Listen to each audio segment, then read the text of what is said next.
All right, guys, back for another video today. I knew the people in the comment section, some people would say, that's not being fair. You don't train in any form of martial arts. You don't practice anything. You've never practiced anything, right? You're just saying that certain things don't work. Okay, I'll show you all the things that I've practiced in, okay? All right, so one thing. Yes, I know how to use calling sticks. I know how to use calling sticks. I know how to use calling sticks.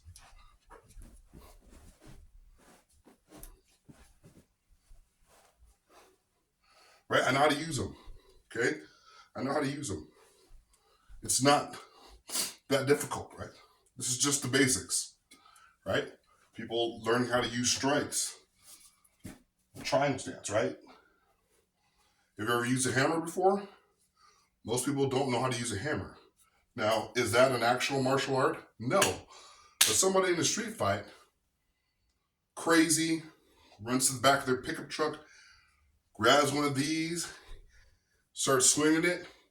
How many people train for that? Okay, someone goes in the back or grabs some kind of a axe or hammer, right, to strike you with, right? Right? There's different kinds of moves, right, with that. You guys have seen my knife videos, right?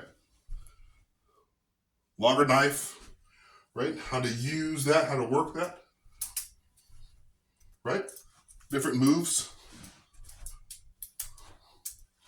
right? Okay, guys, it's not that difficult, okay? People say, oh, well, you have to take a certain perfect form of martial art and learn how to use that in a martial arts setting, right? So in Filipino martial arts, I can disarm you. I can grab your hand and twist you up, lock you up, what they do in Filipino martial arts, right? They teach you all that stuff, right?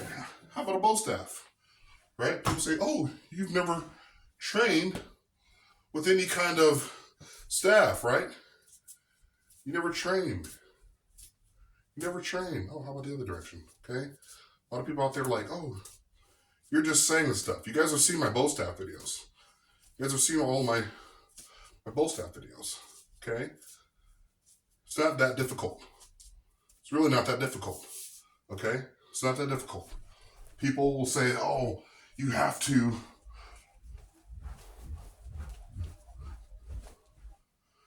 do be a certain kind of professional to be able to win in a street fight, right? Right? People think, oh, you got to do certain things to be good. And I don't even have any room right here, by the way. Okay? There's my couch there. Maybe I should have set it up a little bit better. Okay? Okay? So I know how to use these different things. People think that you have to learn how to, you have to be some kind of you have to just let it go, let it flow. Life isn't like that, guys. Life isn't like that. Sorry to burst your bubble out there. A lot of people out there who are like, well, because I watched all them videos. I watched those videos. I've done some martial arts as well. My father-in-law is a Kali Sinawali practitioner, right? My stepdad was a boxer. I took jiu-jitsu from middle school through high school, combatives in the army. So you say, oh, you don't know how to do any of this stuff, right? You don't know how to fight. You don't know how to do anything. I've been in 3 street fights, and none of them lasted more than a minute, at least the fight part. The fight part didn't last more than a minute, okay? Those engagements. Between the arguing and the yelling, and they were with dudes, by the way, not with chicks. But with dudes, fighting with them, okay? Here's something else that I practice as well, that I consider a martial art as well. Oop, oop, oop, oop. I use traditional bows. So you can say, oh, you don't practice martial arts. You don't believe in that stuff. You think it's all BS. I'm the guy who practices with different forms of martial arts. You may say, wait, a bow for martial arts? Well, watch some of my older videos where I do room clearing with them. Okay? I do that stuff. A lot of that stuff is for fun. Is it really possible to use some of that stuff in an actual combat setting? I don't think so. Some of it, I don't mean, my chances of using a bow against someone with a gun, chances are very low on my side, unless I can get the drop on them first, or I'm camped up, set up, right? I talk about the different methods that I may be able to use with a bow, right? There's a deliberate. Go watch my videos. My older videos. They're like not that far away, but I talk about, dynamic versus deliberate approach with a bow in a house. Who else does those kind of videos? So you guys out there are saying, oh, you're just not taking it for what it is. I'm sorry, guys, but have you guys Live Leak? Live Leak is where all that information, a lot of my information comes from. I've seen those videos where two people were fighting, right? And the guy, you guys have seen the videos where the guy is choking somebody out on the street. It's a, 10th planet black belt, and he's choking some bad guy out on the street, right? You'll see those videos on YouTube. Live Leak is where, I don't even know if that's still, it's been a while since if that's even up anymore, probably not.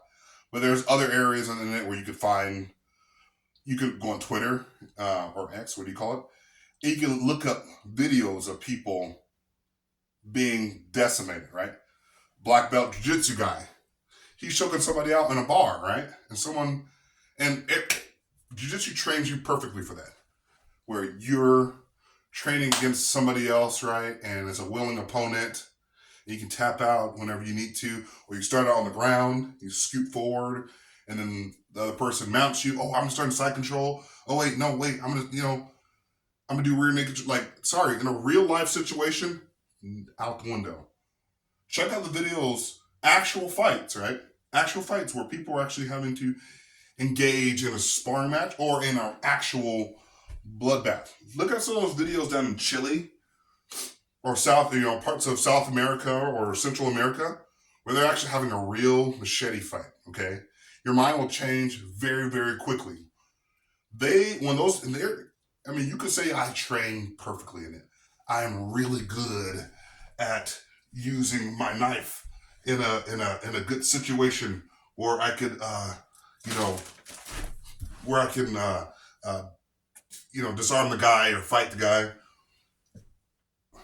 Check out those videos. It's a bloodbath. Okay, people's hands are getting cut up, people's faces. They're trying to protect their throats. Blood's flowing everywhere. Someone's hand is hanging off. Have you guys seen those videos? Or you just watch the videos on YouTube where the black belt guy wins? The mongoose always beats the cobra. I was talking to a guy at work last night, and he's telling me, I was under the impression that mongooses always beat cobras. No, actually, it's like 50% of the time, cobras will actually beat mongooses. They'll actually wrap around them like you would constricting and bite them. Or they just get caught with the thing, right?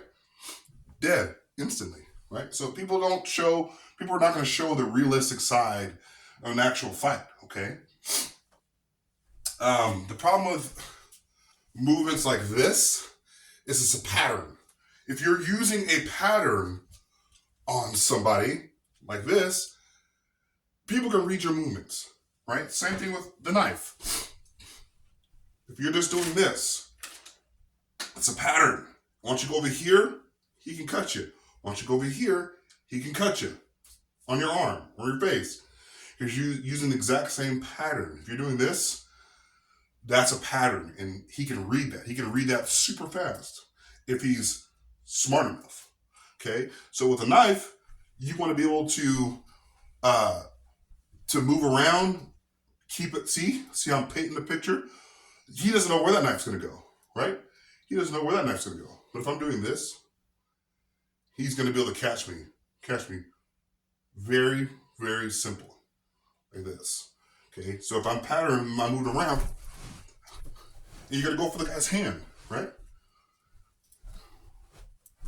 Right? You're moving. And in those realistic fights, people are swinging for the hills, man. They are swinging. They're trying to catch the other, and the other guy's dodging, and he's trying to catch the other guy. Those fights down in Brazil and Chile, Yeah, that'll wake you up really quick. Okay, with a stick, what you're trying to do is you're trying to.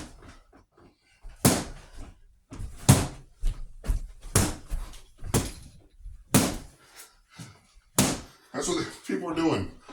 Okay, that's what people are doing in an actual fight.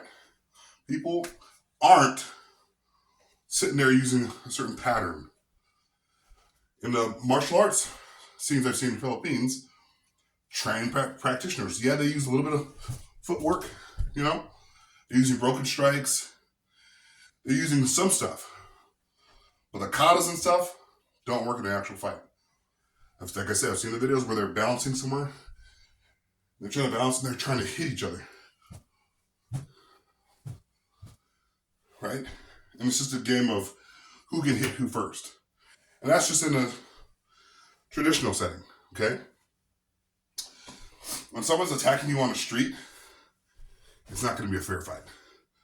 The women out there who train in jiu-jitsu, sorry, I got a bad cough. Women who train out there in jiu-jitsu, am I saying it's useless, completely 100% useless? Not what I'm saying. But in a scenario where a man wants to take a woman and run off, and it's a one-on-one setting, and she thinks, oh, I'm going to be able to tuck my chin in and drop my weight. It's not going to work out that way. She thinks it's going to work out that way. Usually men who are wanting to attack women will do everything in their power to even overpower them, even though they're bigger than them. They'll come with a knife, typically a knife, or a gun. The jiu-jitsu, all that stuff goes right out the window. How should a woman actually protect herself? I'll tell you guys exactly. Don't put yourself in bad situations. Lock your doors at night. When I say bad situations, concerts, bars, movie theaters, where it's dark and no one can really see what's going on. Dark alleyway, walking down the street at night because you didn't want to take an Uber. You're inviting hurt. People who actually get beat up, get killed. Festivals, as we've seen recently. Concerts, shootings, big events where there's a lot of people, protests, events where there's people of different mindsets all hanging out in the same area. Yeah, that's where most of those situations happen. And you may say, well, what about at home? Lock your door at night, lock all your windows. Every night, do your night checks. I do my night checks every single night. If you're at a restaurant, sit facing the window, especially as a man, sit facing the window from your wife. If you're a woman, definitely sit facing the window so you can see who's coming in, right? If you see somebody like agitated coming in, then you can kind of make your way to getting away, right? You can be right out the door as he's walking in. He's probably not going to pay you much mind because he's going to be like, I need to get inside this place. So you can slip out while he goes inside, right? If he's being crazy or acting a little erratic. Not saying, hey, get the rest of the restaurant to, everybody jump up, leave. You have a bad feeling, get the hell out, okay? So, like I said, in a situation where a woman thinks she's going to be able to overpower a man, you see all those videos on Instagram where the girl's like against the wall and then the guy is like right here, big muscular guy's right here, and she grabs him and she twists his arm and she takes him down and then she sits on him and she says, okay, I got you. All those videos, throw all that bull crap out the window. I see all those videos on YouTube where the wife is saying, or the man's saying, oh, my wife's going to kick my butt if I don't be home on time. Is she? Really? Is she going to actually kick? No. None of this stuff actually works in real life, okay? That's stuff that America wants to pattern and say, oh, well, women are stronger than men and women have this power. It's no. It ain't that way, guys. Sorry. And it's in a real setting where you are being attacked. I already told you places don't go. Okay, that's where everybody gets beat up. You don't get beat up at gyms. You don't get beat up at a swim meet or at a dojo or at home reading a book. Typically, those things don't happen. People break and enter when your door's unlocked or when you're walking down the street with your headphones at night and you're walking. Okay, that's when you're going to get beat up. And you just don't put yourself in those scenarios. Don't put yourself in those situations. You may say, well, you just don't know. Don't put yourself in those situations, okay? Don't put yourself in those situations. You may say, okay, well, my car broke down, so I'm going to need help. Pepper spray, taser, woman's best defense, taser, pepper spray, a gun, maybe, but how many of those situations where a woman is actually able to, like, oh, I'm going to whip out my gun and pop him? Because you could just come and say, hey, ma'am, let me help you change your tire. Or he stops you. You're like, oh, no, I'm waiting for the police or whatever.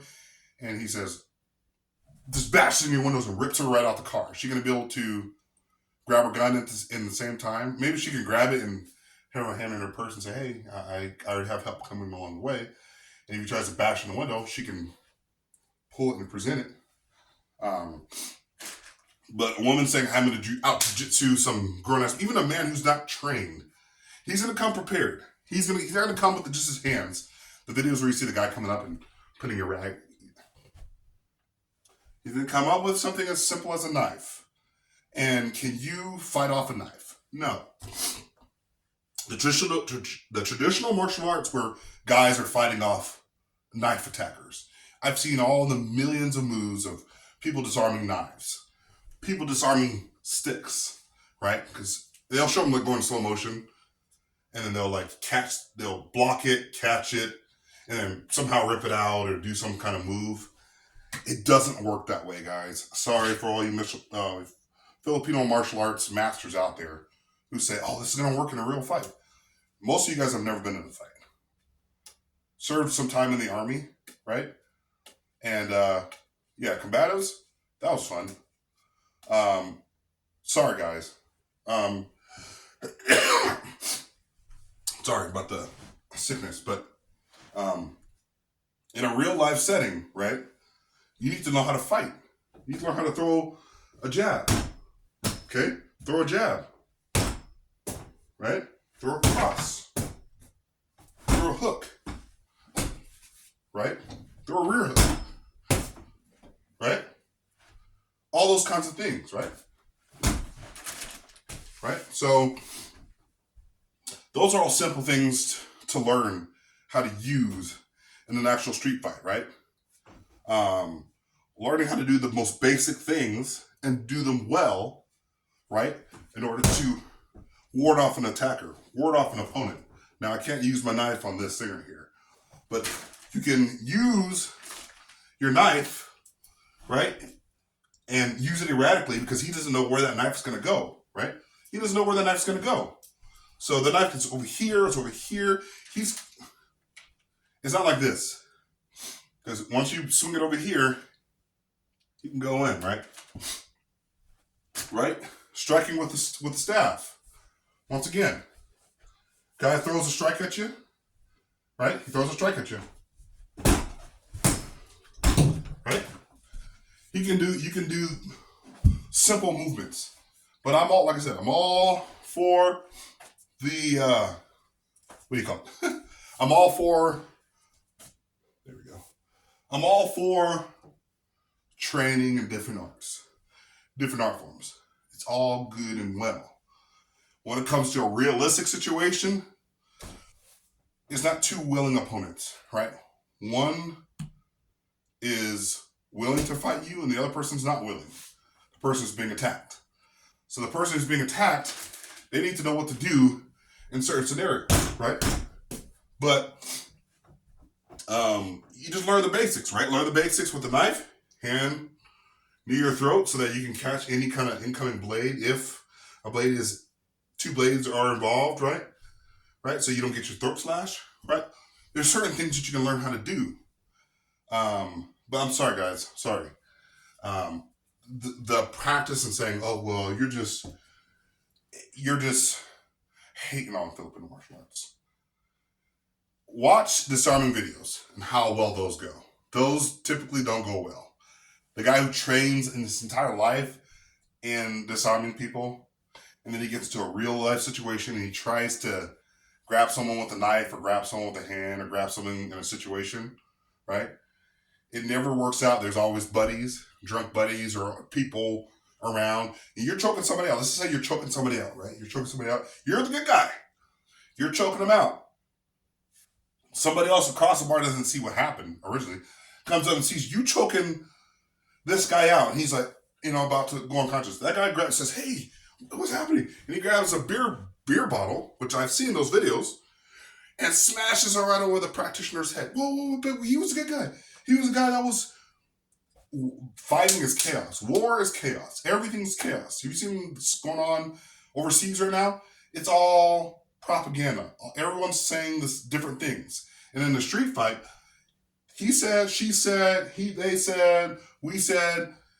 People who were on your side second go were like, wait, no, the cops said that, no, the guy who's been choked out, he was a good guy.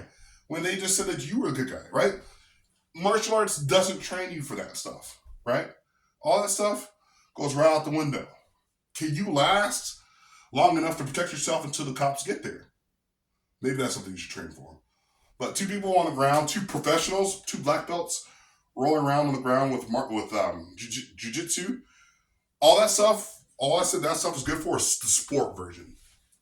Real life setting, the other person's not going to be a jiu-jitsu practitioner who's attacking you. He's probably going to be some drunk vagrant out in the street corner. Oh, you, hey, give me your wallet, right? Or, hey, miss, come here. And you got to be willing to pull out what you got in order to defeat that person. But a woman saying, I'm going to do a rear naked choke on a guy, all those videos, those videos out there where people are just, two people could tap out and no. Jiu-jitsu, judo, all those things, you can learn some of those movements, right? Learn how to throw somebody, learn how to choke somebody out. Learn how to throw a kick, right? Learn how to throw a kick, right? Learn how to do all those things, right? But in a real life setting, are you going to be throwing a bunch of side kicks and spinning back kicks and stuff like that? Maybe in a competition setting? Yes. In a real setting, maybe you're going to throw a front kick or a roundhouse kick to weaken the legs or hit them in the solar plexus or kick them in the groin. Or maybe they'll try to come at you with something. And you can use that front foot to push them away, like a teep, like they use in Muay Thai. You guys act like I have no idea what I'm talking about. Oh, none of this crap works, and none of it works. Not saying none of it works. I'm saying you can take certain elements out of certain things and use them. I can use a bow staff. I can use a stick, right, on a nature hike. I can bring my blade with me, right? But you don't know what other people are going to bring to the fight. They could bring a hammer. How do you know how to defend against a hammer? Martial arts teach you that. Someone's got some kind of an axe, like a bigger one. This is just a tiny little one for training purposes. But people, you will whip out something crazy, and you don't even know, like, what the heck is this? Why? He's pulling a baton? What? Yeah, the truck. He's got a baton, or he's got a giant hammer or sledgehammer or something crazy. Martial arts isn't going to teach you those situations. You got to learn those things by yourself. So I'm not against going to a dojo and learning. Sure, you can go travel to the Philippines and learn Filipino martial arts and learn how to disarm people so you can post it on YouTube. But in a real life setting, go on Live Leak or some of those websites where they're in an actual sparring match. Just go on there. You guys won't. Just go on there on some of these websites. They are swinging for the hills. Trained professionals and untrained professionals. They are just trying to hit the other person. If I can hit you before you hit me, that's who's going to win at the end of the day. That's who gets points, or that's who's going to win or lose, or that's who's going to live or die. Okay. But hey, that's all I got for you guys today. Sorry to burst your bubble. Sorry to dig down. Some people wanted me to be like, oh no, you just don't know how to practice Filipino martial arts. You don't appreciate it. Sorry. You guys have played Arkham Asylum? I know you guys have. You guys are big Nightwing fans. Huge Nightwing fan. But Nightwing's using all of these moves with his sticks, right? I've seen the videos. Someone's using their stick and then he's, swiping the guy on his legs and then slams him down on the ground, then shocks him, and then he disarms that guy over there. This person's swinging a knife. Remember that little one animation where the person's swinging the knife at you? You're like, and you take the knife, and you disarm him, and 8 other people are sitting around waiting for you to disarm this guy. Typically, people are going to rush in and just try to kill you. Batman's got a lot of armor, so he'll survive a minute or two longer. In a real life situation, Batman's not going to be fighting against 8 or 9 people and thinking, oh, I'm just going to win. I'm just gonna win. Unless he's got like a lightsaber or something like that where he can just dice everybody in one swipe and kill them. Here's another thing. People think that when you cut somebody, the fight's over. Nah. Blood's everywhere. People are swinging, screaming. Passersby are screaming. You're bleeding. He's bleeding. That's how a realistic situation goes. But the whole thing where you like hit the guy in the face and then he drops to the ground, that's all Hollywood, right? You know, where the chick goes, bam! And then the guy falls, collapses, and he's dead. Nah, don't work that way. They'll get back up, they'll fight, they're angry. You got 10 of his buddies, and they're all going to just swarm you. Typically, that's what happens in a real fight. You get swarmed. You're not sitting there being like, okay, I'm going to fight him, then I'm going to fight him, then I'm going to fight him, then I'm going to fight him. I've seen the video where the one guy is like kind of warding off 4 or 5 people. You seen that video where the one guy is fighting off 4 or 5 people? In a real situation where you're really getting actually attacked, someone's going to have a weapon on them. Okay? Those people are actually going to be bloodthirsty, right? In a real situation where there's 5 people trying to get one person, they will get that one person. You think, oh, I'm just going to evade everybody. I'm going to run. That's in a very, like, a controlled environment. It's like when Tim Kennedy talks about how he likes to be waterboarded, and Joe Rogan's like, well, you know you're going to live, right? And Tim Kennedy's like, well, but still, it's realistic. It's a very realistic situation. It's a very realistic scenario. So I would survive. He says, you're being waterboarded by people who are trained professionals who know when to stop. And he's like, well, and he had to admit at the very end, I gotta, yes, they're friends, and I like being waterboarded by friends. And in a terrorist situation, terrorist waterboarding, whole different animal. Okay? They're pulling out the pliers, the tweezers, popping off fingernails, doing all kinds of crazy things, right? So train realistically, train how to fight, right? One-on-one. I don't really need a lot of partners. A lot of people say you need partners. You know, I can come downstairs and train. I can use my bow staff. I can use my color sticks. You use my bow, use my knives. Use all those things I train by myself. Because in a realistic situation, am I going to be sitting there, you know, like, oh, I'm going to disarm you. Because you get into that comfortable place where you're like, oh, man, I did really good. Had 8 disarms last night in class, so I'm pretty good. That's in a controlled environment. Just remember that. So that's all I got for you guys today. Longer video. Peace.